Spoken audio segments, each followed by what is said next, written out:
I still remember the message that shattered my entire world. Come home early. We need to finalize something today. No explanation. No warmth. No hint of concern.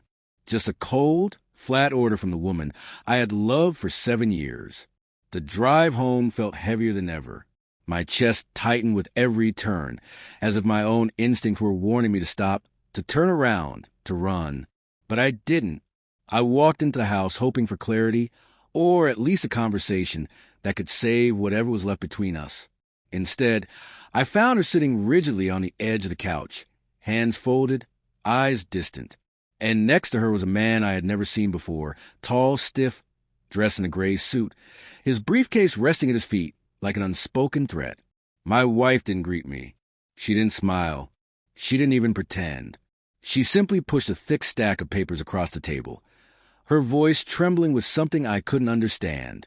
"I just need your signature," she said, emotionless. No explanation. No discussion. Just those 5 words, sharp, cold, final. My heart dropped. Something was wrong. Terribly wrong. And for the first time in years, I saw it clearly in her eyes. A mixture of fear, guilt, and determination. Whatever she wanted me to sign, it wasn't going to end well for me. When I look back at the beginning of our marriage, it almost feels like a different lifetime. We were young, hopeful, and foolishly certain that love alone could carry us through anything. Our tiny apartment echoed with laughter, late-night conversations, and dreams we built together. We shared everything. Fears, secrets, plans for a future that felt so bright, so certain. For years, she was my safe place, my comfort, my partner in everything. But somewhere along the way, the warmth began to fade. It was small at first, missed calls, unanswered messages, stories about busy days and stressful projects. I believed her every time, because trust came naturally to me. When she said she needed space, I gave it. When she said she was tired, I let her rest. I convinced myself it was just temporary stress, a rough patch every couple goes through. But the distance grew louder. She became protective of her phone, leaving rooms to answer messages. Smiling at screens she quickly locked when I walked in. Even simple conversations turned into arguments. I would ask if she was okay, and she would snap back as if I had accused her of something terrible. The woman who once held my hand at every chance now pulled away as if my touch burned her. Friends noticed it before I did. They would ask if everything was all right, if she was struggling, if we needed help. I defended her every time, insisting she was just overwhelmed. But deep inside, I felt something breaking, a quiet crack growing larger each day. The turning point came when she took a weekend business trip and returned different, cold, detached. She no longer kissed me goodnight. She no longer met my eyes. She started sleeping in the guest room for better rest. I tried everything. Dinners, long talks, gentle gestures, all met with distance or irritation. And slowly, painfully, I realized the truth I refused to admit. I was losing her, not because love had faded, but because she had already given her heart to someone else. The moment that thick stack of papers slid across the table, my stomach tightened. It wasn't the kind of document someone signs casually. It was heavy, deliberate, prepared. She didn't look at me, not even once. Her eyes stayed glued to the floor, as if she was ashamed of what she was about to do, yet determined to go through with it. The man in the gray suit, her attorney, cleared his throat gently. "Everything is ready.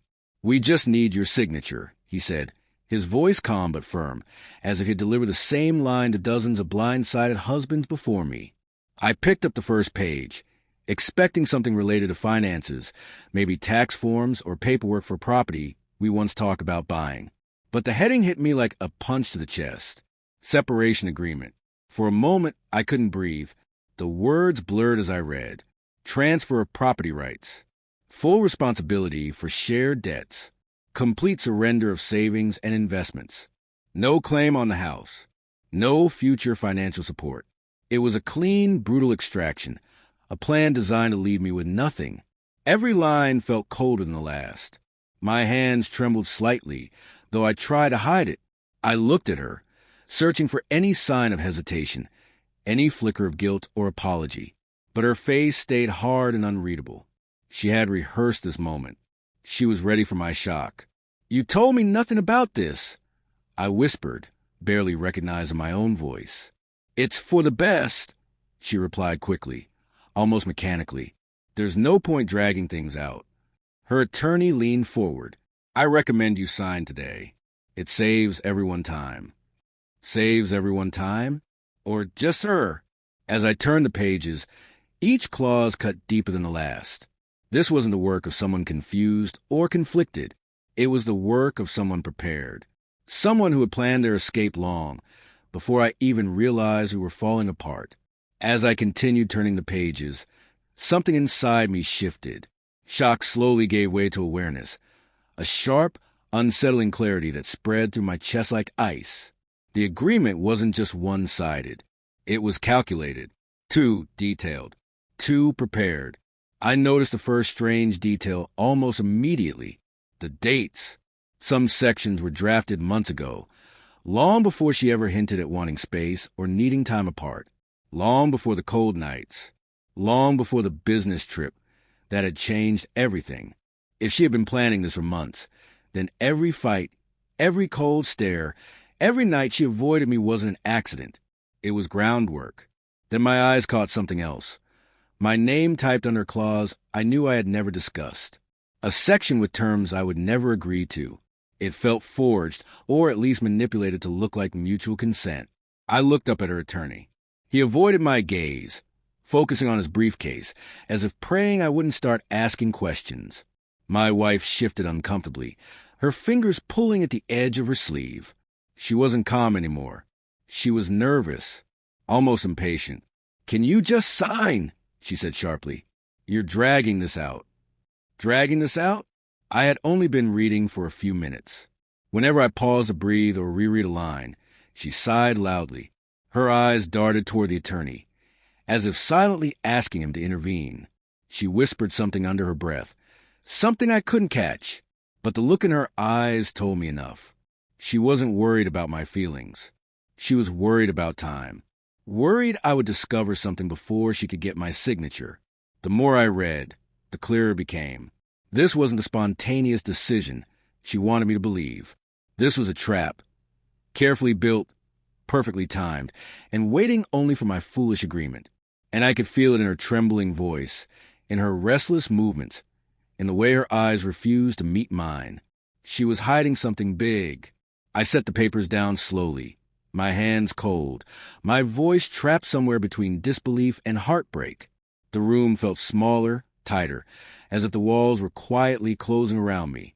My wife wouldn't look at me, and that silence, that refusal, cut deeper than any clause in the agreement. Finally, I forced the question out, even though I already feared the answer. "Is there someone else?" Her reaction wasn't what I expected. She didn't gasp. She didn't deny it. She didn't even try to soften the blow. Instead, her jaw tightened, and for a moment, her mask cracked. She looked at the attorney, then at the ground, as if waiting for permission to speak. When her eyes finally met mine, they were filled with something I didn't recognize. Not love, not regret, but surrender. "Yes," she whispered, barely audible. A single word, but it felt like a blade twisting deep inside my chest. I felt my heart collapse. Everything inside me seemed to fall apart at once. The 7 years of memories, the promises we made, the dreams we shared, all of it shattered in a single second. "How long?" I asked, though part of me didn't want to know. She didn't answer. Her silence told me enough. The attorney cleared his throat, trying to pull the conversation back to the documents, but his voice felt distant, meaningless. My world had already stopped turning. I studied her face, the one I once knew so intimately, and realized she was already gone. Emotionally, mentally, maybe even physically. The woman sitting across from me wasn't my wife anymore. She was a stranger planning her escape, and I sat there, drowning in the cold truth. I had already lost her long before she asked for my signature. I forced myself to keep reading the agreement, even though every word felt like a cut. My hands were trembling, my mind spinning, but something inside me refused to stop. I needed to understand. I needed to know how deep this betrayal truly went. Then I saw it. A single line buried deep in the financial section. A name. Daniel Rhodes. My breath caught in my throat. Daniel, her coworker. The man she always said was just a friend. The man she insisted barely knew her outside meetings. The man she defended whenever I questioned why she suddenly smiled at her phone. I stared at the name again, just to make sure I wasn't imagining it. But it was there, printed clearly, bold enough to feel like a slap across the face. The clause mentioned a joint purchase, a condo, signed 2 months ago, bought under both their names, while she was still married to me. My heart pounded so loudly I could barely hear the attorney's quiet breathing.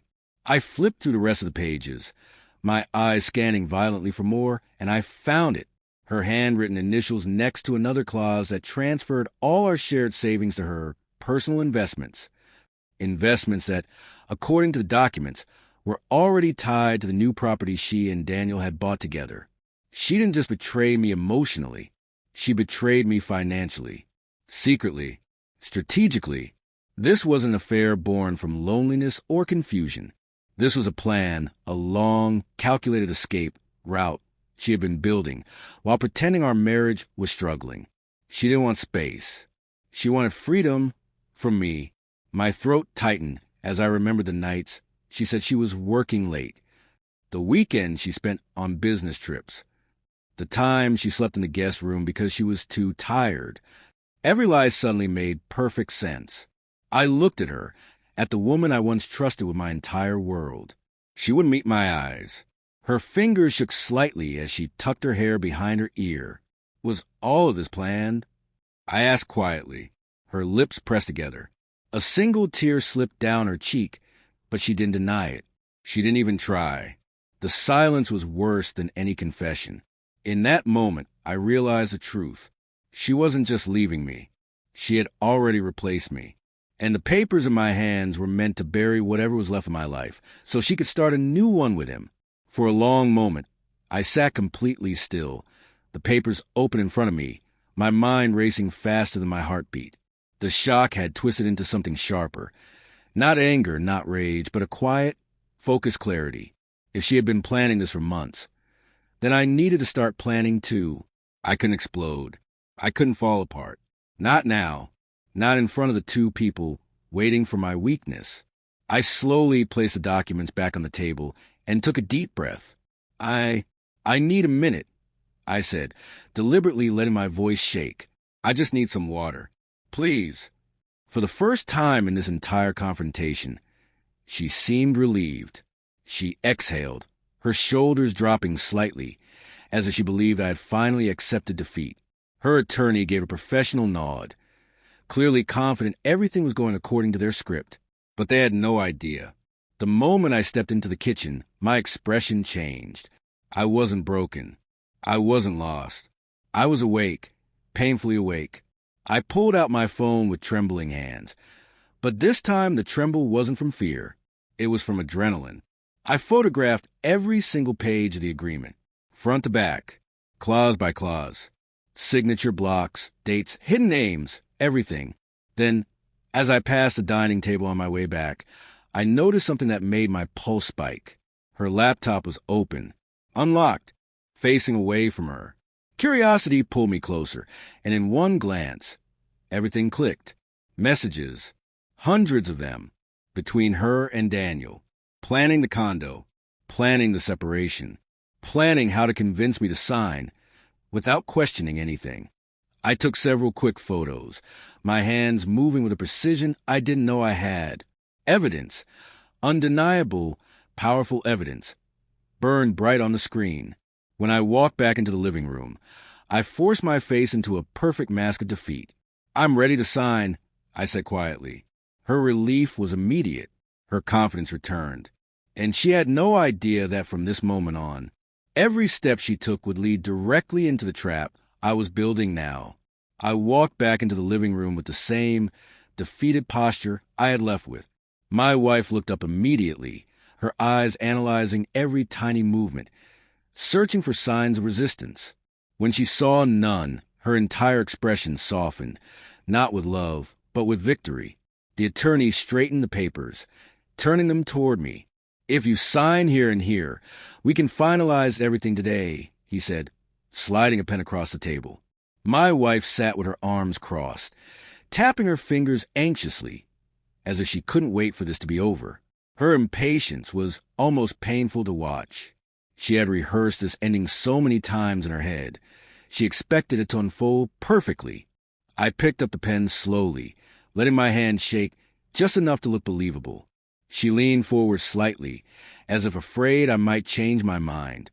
I looked at the signature line, the final mark that would erase me from her life and secure her new one with Daniel. My heart pounded, but my mind remained steady. Then I did it. I signed, but not with my legal signature. Not the signature I had used for years on bank documents, house papers, or government forms. No, I used the old signature I abandoned long ago, the messy one I used only in high school, the one nowhere in any official record. A signature that would never hold up in court. The attorney barely glanced at it before nodding. My wife didn't notice a thing. They thought they had won. I placed the pen down gently, giving them the final illusion of my surrender. "Is that all?"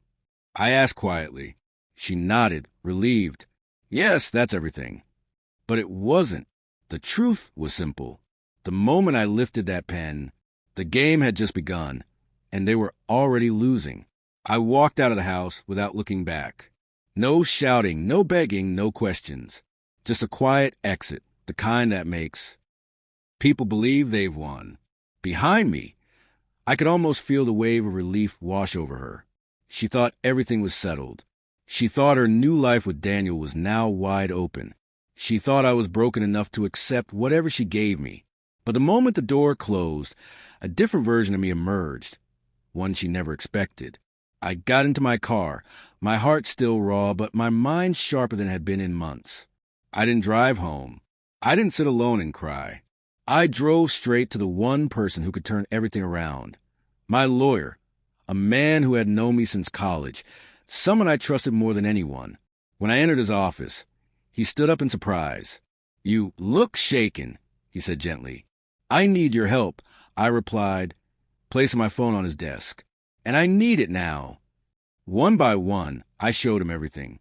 Photos of the entire separation agreement clauses meant to trap me dates, proving premeditated fraud to condo purchases under her name, and Daniel S. screenshots of their messages proof of emotional and financial infidelity evidence of manipulation evidence of deception. With each image, his expression darkened. "This isn't just divorce," he said slowly. "This is fraud. This is exploitation. This is a full-blown scheme." He leaned back in his chair, thinking deeply. "She tried to strip you of everything, but with this evidence." He tapped the screen. "She won't get just nothing. She could lose everything." We spent hours drafting the counter-strategy. File for divorce immediately. Present evidence of infidelity. Freeze shared accounts. Challenge the property purchase legally. Request a full financial investigation. Reject the fraudulent agreement entirely. Prepare charges if needed. By the end, my lawyer looked at me with a calm, confident nod. "We're going to fight this, and we're going to win." As I walked out his office, something powerful settled in my chest. Not revenge, not anger, just clarity. She planned her escape for months. She thought I would sign, break, disappear. But she didn't expect this. She didn't expect me to stand up. She didn't expect me to fight back. She didn't expect what I'd do next. It didn't take long for the first crack to appear in her perfect plan. 3 days after my meeting with my lawyer, my phone rang early in the morning. The caller ID showed her attorney. His voice, once calm and confident, now trembled with frustration. "Mr. Harris, we have a problem. Your signature, well, it's invalid." I didn't bother hiding the quiet satisfaction in my voice. "Oh, really? That's unfortunate." I replied calmly. "Feel free to take whatever legal steps you think are necessary." He paused, confused by my composure. We should meet to resolve this. I'll have my lawyer contact you. I said, and ended the call. That evening, my wife showed up at my door. She didn't knock gently. She pounded, desperate and frantic. When I opened the door, she looked nothing like the cold, confident woman who had pushed those papers toward me. Her eyes were swollen, her hair messy, her hands shaking. "Why did you do this?" she demanded, voice cracking. "You were supposed to sign. You said you would." I stood quietly, letting her words fall apart in the air. "My attorney says the agreement is void now," she continued, tears streaming down her face. "Daniel, he's stepping away from everything. He doesn't want to be involved in any legal trouble. He blocked me. He blocked me everywhere." That part didn't surprise me. When fallout begins, the people who help create the chaos are usually the first to run. "You knew what you were signing," I said calmly, "and now you're facing the consequences of what you tried to do." "I didn't mean for it to happen like this," she whispered. "I made a mistake. Please, can't we talk?" I looked at her, really looked at her, and felt nothing but a quiet resolve. "You didn't just make a mistake," I replied softly. "You made a choice, many choices." Her knees weakened. She leaned against the wall, sobbing. She had expected my weakness. She had expected my silence. She had expected my obedience. But she hadn't expected my strength. "You didn't expect what I'd do next," I said, closing the door gently as she cried behind it. The legal process that followed was long, heavy, and exhausting. But for the first time in months, I felt like I was standing on solid ground. My lawyer guided me through every step with quiet confidence, and the evidence I had collected spoke louder than any argument she could make. When the case finally reached court, everything unraveled for her. The messages, the property purchase with Daniel, the hidden financial transfers, the attempt to pressure me into signing a fraudulent agreement. It all painted a very clear picture, a picture she could no longer escape. The judge ruled firmly in my favor. I kept the house. I was not responsible for any shared debt. Our savings were divided fairly. Her secret investments were investigated. The condo she bought with Daniel became part of the settlement. She lost more than she ever expected. Not because I wanted revenge, but because truth has a way of resurfacing, no matter how deeply someone tries to bury it. Daniel disappeared from her life completely, leaving her alone to face the consequences she created. She moved into a small apartment across town, far from the life she had imagined. As for me, I focused on rebuilding not the marriage, but myself. The silence in my home no longer felt lonely. It felt peaceful, honest. Pain taught me clarity. Betrayal taught me strength. And walking away taught me freedom.